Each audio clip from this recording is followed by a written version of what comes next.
Yevamos Daf Kuf Aleph continues the Gemara's discussion about being able to recognize someone who died and knowing that he died for sure in order to be able to permit his wife to remarry. We have two Mishnayos. The first part before the first Mishnah is explaining the opinion of Yehuda ben Vava that a person doesn't necessarily bloat and become unrecognizable 3 days after the death.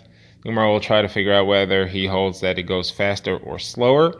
Then we'll get to our first mission, which discusses water. What happens if somebody falls into a body of water? When is he assumed to have died? When is he not? The Gemara will bring up other dangerous situations. When do we assume that he died and when is it survivable? And then we get to the second mission on the Daf, which will talk about what happens if the testimony that was said was not explicitly intended to have a halachic effect. It was just trying to say something else. When can we believe it or not? Okay, so the Gemara begins with discussing Rabbi Yehuda ben Vava's opinion. So we saw that the Tanna Kamma holds that you cannot testify to the death of an individual more than 3 days after he died because if the bloat becomes unrecognizable, Rabbi Yehuda ben Vava said, depends on the circumstance, depends on the person, depends on the time. So Gemara says, is he saying a kula or is he saying a chumrah? Is he saying that you can't testify even up to 3 days? It's got to be less time, or is he saying you can testify longer? So the Gemara says, let's bring two stories, which seem to show that Rabbi Yehuda holds that you can go longer. So what are the two stories? So one is a case of a person who drowned in the town of Karmi, who was brought ashore at Bei Hadaya 3 days later, and Rav Dimi ben Arada allowed his wife to remarry based on that. So this was later than 3 days. Second case is you had somebody who drowned in the Tigris, and he was brought ashore at the bridge of Shabistana, and Rava allowed his wife to remarry based on that, and that was 5 days after he drowned. So obviously these two Amoraim have a ton of backing them up, and they're saying that you can have a situation where you can testify more than 5 days after the death. That must be Rabbi Yehuda ben Vava, and it must be saying Gekula, you can testify later. So the Gemara says, no, not necessarily. It could be that here the kula was because they were in water. And water preserves the body. It's cold and prevents the bloat from happening. And therefore, even if Yehuda ben Bava was being machmir here, everyone agrees perhaps that the recognizability stays around for longer than 3 days. Someone asked, but didn't we say earlier that water makes things worse? We said that if a person lost a leg and he's in the water, so he won't be able to survive, even if it's not a life-threatening injury outside the water. In the water it is. So that's different. That's because of a wound, because the water prevents the wound from clotting properly. However, as far as bloating, it also keeps the bloat out and therefore makes the person recognizable. The Gemara just says it's got to be that he was looked at within an hour after he came out of the water, because an hour after coming out of the water, it'll revert to the bloated scenario. All right, this concludes the Gemara's comment on our previous mission. Now we begin the next mission, which talks about what happens when a person falls into water. So the Mishnah discusses someone who fell into the water. Do we assume that he's alive, or can we assume that he died? So the Mishnah distinguishes between Mayim Sheyesh Lahem Seif and Mayim She'ein Lahem Seif. Mayim Sheyesh Lahem Seif means that you can see all the edges of the water. If somebody came out, you would have seen him for sure. The fact that no one came out proves that he's still in there. Mayim She'ein Lahem Seif is where you cannot see all the banks of the body of water, such as an ocean. And therefore, the fact that you didn't see him come out doesn't mean he didn't come out somewhere else. So everyone agrees Mayim She'ein Lahem Seif, you have to be concerned he came out somewhere and you didn't see him. You cannot prove that he died just because he went into the water and you haven't seen him come out. Mayim Sheyesh Lahem Seif, there's a machlekes. Rabbi Meir holds that you have to, even though you didn't see him come out, he might still be alive. He might still be surviving in the water. And Rabbi Yossi holds, no, he's going to, if you didn't see him come out and you stayed there long enough that he couldn't possibly still be alive in the water, you can testify for sure that he died. So the Mishnah actually brings some stories here to support it. Rabbi Meir says it was an incident of somebody who fell into a big pit, a well, and he came after 3 days. So that's Mayim She'ein Lahem Seif, and therefore you knew that he was in the water the entire time, but he survived in there for 3 days, so you cannot assume that he died.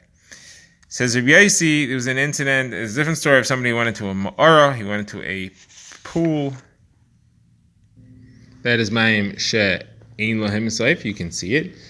And this person was blind, and he went in with a guide who was guiding him, and they stayed there long enough for them not to be able to survive, and the Chachamim allowed their wives to remarry based on that, even though they were never found. So there you clearly see that you know that he died for sure if you haven't seen him come out. All right, one more incident. This is in Mayim She'ein Lahem Seif.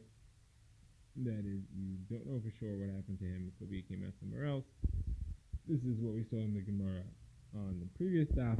Someone in Asia was lowered into the ocean, and all they got back from him was his leg. Instead, it depends where it was cut. If it was cut above the knee, then it's a wound that he couldn't survive, and therefore his wife is allowed to remarry. He's dead for sure. If it's below the knee, then she's not allowed to remarry, because we have to be concerned that he's alive and he came out somewhere else.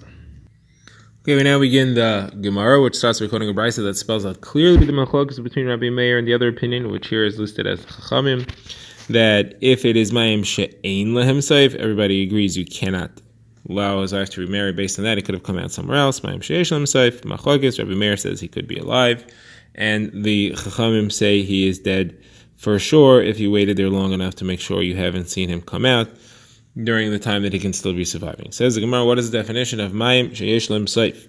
Abai defines it, you can see all the edges of the water, and therefore you know whether the person came out or not. Says the Gemara, an incident is a person who fell into the water of the Agam of Samki, that is a swamp, a still water swamp, and he fell in there and he didn't come out for quite a while. And Rav Shila allowed his wife to remarry. So when Rav and Shmuel heard about this, Rav said to Shmuel, let's put him in Chayrim. Let's put Rav Shila in Chayrim. The reason is because this was a very large swamp. It was Mayim she'ein lehem seif. He should have been concerned that he came out somewhere else. So Shmuel said, listen, let's talk to him first. Let's ask him what he did if he has an explanation. So they sent him a message and said, what's the halacha? Somebody falls into Mayim she'ein lehem seif. And Rav Shila said, it's usher. If his wife is not allowed to remarry, could have come out somewhere else. So then they asked, is the Agam of Samki considered to be Mayim she'ein lehem seif or Mayim she'esh lehem seif? So he said, that is Mayim she'ein lehem seif. So they said, so why did you allow that person's wife to remarry? It's Mayim she'ein lehem seif, and you're telling yourself Mayim she'ein lehem seif could have come out somewhere else. So Rav Shila said, I'll tell you, look, I had a reason that I did it. In hindsight, I made a mistake. But my reasoning is that it's still water, and there's no currents underneath. And therefore, there's no way it could have come out somewhere else. How far could he swim already? But the truth is that there are waves, so the waves could have carried him away. So maybe that was a mistake. Based on that, they understood his logic and they did not put him in Chayrim. But they applied the following psukim to the scenario. Shmuel said it says, Lo ye'una lo tzadik al oven. Tzadik will not have any avera happen to him. And he was referring to Rav, because Rav was spared from putting him in Chayrim. And Rav applied to Shmuel the pasuk Utshua barov yoetz, that you get a lot by asking advice. Gemara now brings an incident which shows that a person could really survive in Mayim she'ein lehem seif. The Gemara says it was a story that happened. Rebbe quoted where two people were setting nets in the Yarden, it's Mayim she'ein lehem seif, and one of them found a hole in the side of the river made by fish, where they kind of hollowed out the side there, and it's not filled with water, there's a pocket of air there. So he went in there and he was working on the nets, and the sun went down and I couldn't see his way out. But he had air, so he stayed. And he was under the water, but he had air, and he waited. In the meantime, his friend waited, and so he didn't come out of the water. So he went to the man's house, and he told him he died. He stayed long enough there that it's impossible that he survived. So they started making a funeral for him, a eulogy, even though they didn't have the body. And then the next morning, the sun rose, and the fellow figured out how to get out of there, came out of the water, came home, and he found that they're in the middle of his funeral. So that was pretty surprising. So when they heard about this, so Rebbe said, you see how great are the words of the Chachamim, that you cannot allow a woman to remarry if her husband is lost in Mayim she'ein lehem seif, only Mayim sheyesh lehem seif. So Gemara says, hold on a second. You're telling me that the reason he survived here was because of the fish hole. So that should be even in Mayim sheyesh lehem seif. You should be concerned about the fish hole. Maybe he's alive in a fish hole. Gemara says that's different. The fish holes are only made in Mayim she'ein lehem seif. You don't find these fish holes in Mayim sheyesh lehem seif. Okay, says the Gemara, the halacha might sometimes be different, and that's if it's a Talmud Chacham. Talmud Chacham, if he came out somewhere else, it would be well known. People know who he is. We would have heard that he came out of the water someplace else and survived. Says the Gemara, that's not the halacha. Even a Talmud Chacham, you don't assume you know, and therefore you have to be choshesh that he did come out of the water somewhere else. So the final halacha therefore is as follows. L'chadchila, you do not allow his wife to remarry, even a Talmud Chacham. You cannot assume that he died for sure. But b'di'evet, if she got remarried, you don't make her leave him. Of course, as long as he doesn't show up. and you could assume that he did die, and that's whether it's a Talmid Chacham or not. Now the Gemara has two stories about people who survived miraculously almost in Mayim She'ein Lahem Seif. Two very similar stories brought in two brises. The first is Rabbi Gamliel says, I was traveling on a ship and I saw another ship that had been broken and was sinking. I was upset because of the Talmid Chacham that was on there, and that was Rabbi Akiva. When it came to dry land, Rabbi Akiva himself came and we talked in halacha. So I said, my son, who took you out of the water? How'd you survive? So he said, I found a board from the ship came to me. I held onto it and I floated. And every wave that came over me, I put my head down. I didn't fight the wave. I allowed the wave to pass over me. So the Gemara interrupts. The Gemara says, this is a lesson for life. Rabbi Akiva is saying, if Hashem start up with you, put your head down and don't fight them head on. Now, Rabbi Gamliel concludes and he says, I said, how great are the words of the Chachamim, that if a person's lost in Mayim She'ein Lahem Seif, you cannot allow his wife to remarry because he could still have survived somewhere else. Second brisa is Rabbi Akiva says, I was on a boat and I saw a ship sinking and I was upset because Rabbi Meir was on the boat and I was sure that he died. But then when it came to Kaputkia, Rabbi Meir came and we talked in learning. And I said, my son, how'd you get out of the water?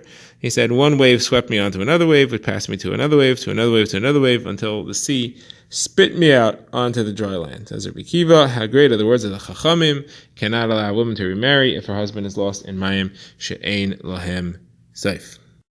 The Gemara now goes to other dangerous scenarios as to whether or not they are proof that a person had died. So we bring a brisa. If a person falls into a den of lions, he's dead for sure. If he falls into a pit of snakes and scorpions, it's a machlokas. Tanakama says he's for sure is dead. Rabbi Yehuda ben Meseir says he might be alive. Rabbi Yehuda ben Meseir is afraid he might be a snake charmer, and therefore they might not bite him. While the Tanakama says, ain't no way. He fell on their heads. He's going to make them upset for sure, and they'll bite him for sure. Now, if he fell into a kivshana eish, a fiery furnace, he died for sure. Also, if he falls into a vat of oil, he died for sure. If he falls into wine, there's a machlokes. And Tanakama says that he died for sure. And Rav Acha says it could have survived because the wine that splashes out puts the fire out. Chacham say it puts it out in the beginning, but then it burns brightly in the end. Now the oil burns very hot, and the oil, if it falls into the fire, makes it burn bright, and therefore there's no machlokes about that. The Gemara now refers back to the Mishnah where we've seen Rabbi Meir says that a person survived underwater for 3 days. He brought that story, and that is his proof that you cannot testify to the death of a person, even in Mayim Sheyesh Lahem Seif. So the Gemara says that, what did the Chachamim answer? The Gemara quotes a brisa with a explanation of the dispute between Rabbi Meir and the Chachamim. The Gemara said that the Chachamim say that was obviously a nace. Even according to you, who hold that a person could survive on the water for 3 days, you have to admit this was a miracle anyway, and therefore it's no proof. Somewhere says, why does Rabbi Meir have to agree that it's a miracle? He holds a person could survive on the water for 3 days. Somewhere says, well, maybe the miracle is that he survived 3 days without eating or drinking. That he didn't do for sure. Somewhere says that's not a proof because Esther Malka didn't eat or drink for 3 days when she fasted. Somewhere says that's because he couldn't sleep. On the water, there was nothing to lie down on. He couldn't have possibly not slept for 3 days. Rabbi Yechon says if somebody makes a shua, I'm not going to sleep for 3 days, he is going to violate that for sure. So you give him Malchus right away and he goes to sleep. It's impossible to not sleep for 3 days and survive. So therefore, that's the pshat. That's Rabbi Meir has to agree that it's an ace because he couldn't sleep for 3 days. Someone says, what does Rabbi Meir hold? He says there were underwater arches there and he could lie down on those. Chachamim, they say no, the arches were too smooth. They're made out of marble. He has nothing to sleep on. He can't grab them. Rabbi Meir says, okay, he could have napped a little. And on that is where the machlokas hinges. Could he have napped enough to be able to survive for those 3 days? One more story. The Gemara says there was an incident that happened with the daughter of Rav Nechunya Chofer Sichin. Rav Nechunya used to dig wells for people who were being oleregel to be able to drink. They should have water on the way up to Yerushalayim. And his daughter fell into a well, perhaps that well, one of the ones that he dug, perhaps a different one. And she didn't come out. So they came to Rabbi Chanina ben Dyson and he asked him to be mispal for her. And he said, she's fine. An hour later, they asked again, and he said, she's fine. A third hour, he said, she's already out. So they went and checked, and she was indeed out.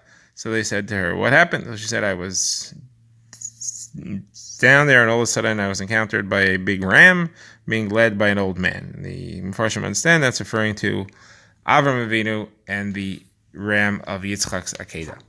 So they told Rabbi Chanina ben Dyson, said, you're obviously a Navi. How did you know that she was going to survive? So he said, no, I'm not a Navi, but I said it couldn't be that tzaddik would lose a child from the mitzvah that he did. He did something for the tzibor, he should lose a child in that way. It can't be. Says the Gemara, Rabbi Abba said, even so, Rav Nechunya did lose his own son through thirst. Not precisely the same thing, but a very similar concept. He died of thirst. And Rav Nechunya was held very high standards as a tzaddik, as always. The Gemara quotes two psukim to show that. One is where it says, Usfiyav Nisra Ma'oid, Kadosh Baruch Hu, it says his surroundings are very stormy, that Kadosh Baruch Hu takes the punishment out on the tzaddikim, even for a chotasari, for a hairbreath. Chanina says it's learned from El writes beside Kedeshim Rab of an era called Svivav. Hashem is dreaded in the great council of the holy and is awesome over all who surround him. Those who surround him have that special awesomeness, that special dread from a Kadosh Baruch Hu. Now we get the next Mishnah, which discusses a testimony, when it's believed, when it's not, when it's indirect testimony. So as part of the leniencies to allow a woman to remarry, we said that even aid me paid is accepted. Even if you hear somebody else saying that the person has died, you can testify to that. Not only that, the Gemara says even if the person was not intending to testify, he was just saying something, he was talking on his own, you can accept that. So if you just heard women saying such and such a person has died, you can testify to that in court, and they'll allow his wife to remarry. Similarly, if you just heard kids saying, oh, we're going to the funeral of so-and-so, you can allow his wife to remarry. Now, we had said that it doesn't matter whether the Mishnah says explicitly, it doesn't matter whether he's intending to testify or he's just talking. You can use that as edus. Yehuda ben Bava here points out that if you're talking about a guy who's talking, there makes a difference. If he's trying to testify, you don't believe him because he's possibly trying to trip us up. If he's talking and he doesn't know that there's a halacha based on that, then you can use that as valid testimony and allow the dead person's wife to remarry. The Gemara now begins. The Gemara asks, how can you assume that a person has died based on children saying they're going to a funeral? Maybe they made a mistake. Maybe they thought they were going to a funeral and there really was no funeral. Just because they said that that's where they're going is not valid. It doesn't show that it really happened. So the Gemara says, no, it's the actual halacha is that they're saying we're coming back from the funeral. There, they knew they were at a funeral. So the Gemara says, well, how do you know whose funeral it was? They said the name, they were coming from the funeral of so-and-so. So it says maybe that was a pet that they had, that they gave that name. Maybe they had a grasshopper, they named him Yankel, he died, and they made a funeral for him. How do you know that it's a real funeral for a real person? So Gemara says, because they were saying that they were such and such Talmidei Chachamim, and Maspidim were there, and therefore it's a real funeral they're talking about. They're not talking about a funeral for a pet. The Gemara now goes to the halacha of the guy who said edus. So the Gemara divides it into three types of edus. There's chatter, where he's stam talking. There's testimony, where he's testifying to something, but he doesn't know that it's halachically relevant to whether the man's wife is allowed to remarry. And then there's where he's coming to say the halacha let his wife remarry. So the Gemara divides that up as follows. Chatter, he's believed. Saying that his wife is allowed to remarry, he's not believed. Saying testimony, which is not to permit his wife, that's a question. And there, the Gemara brings Rabbi Yehuda in the name of Shmuel, who says that the Chachamim did not have a problem with that. That's not considered a testimony, and you can assume he's telling the truth and allow his wife to remarry based on that. Someone says, how do you know whether he's testifying stam or testifying to allow her to remarry? Someone says, very simple.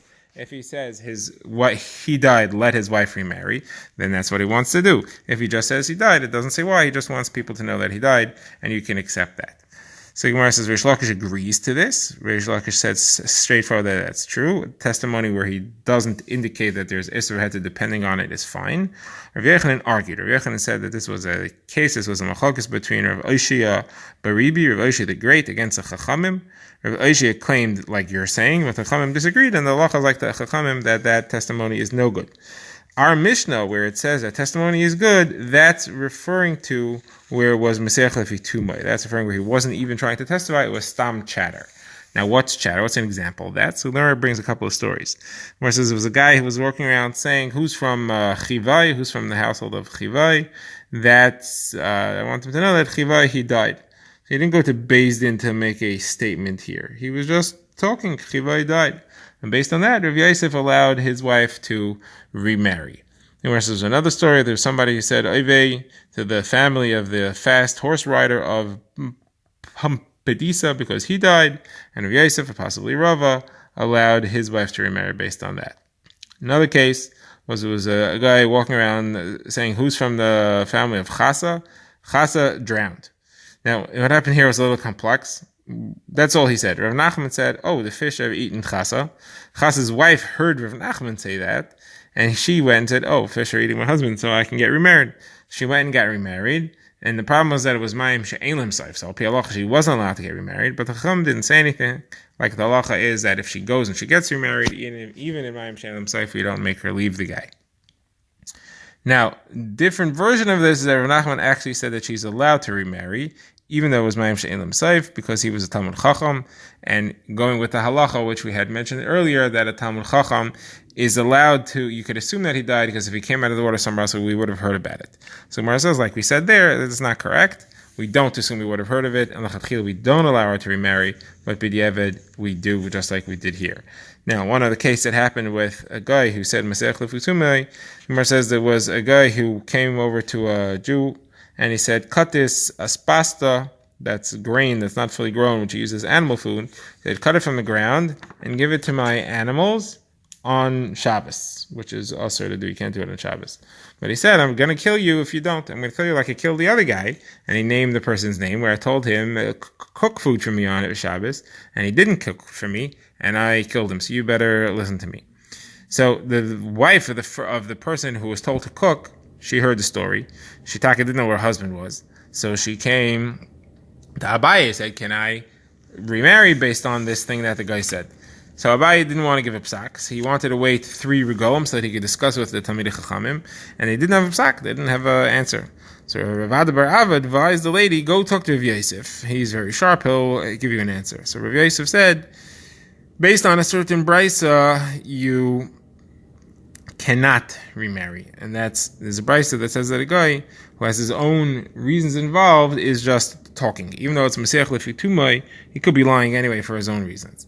And that's a case of a guy who is selling fruit in the market, and he said, these fruits are Arla, these fruits are from Mazeka, which is a very good area for fruits in Eretz Yisrael, or he said these are Revoi. So he's just trying to show that they're very young trees, or that they're from a very good area, even though it makes a halachic impact that they're usher to eat. You don't have to assume he's telling the truth, and you're allowed to buy them, and you're allowed to eat them. He's just trying to get people to think that it's good fruit. So if he has his own reason, you can't assume he's telling the truth. So here also, he says he killed your husband because he was trying to threaten somebody into listening to him. That's his own reasoning. Cannot assume based on that he's telling the truth and remarry.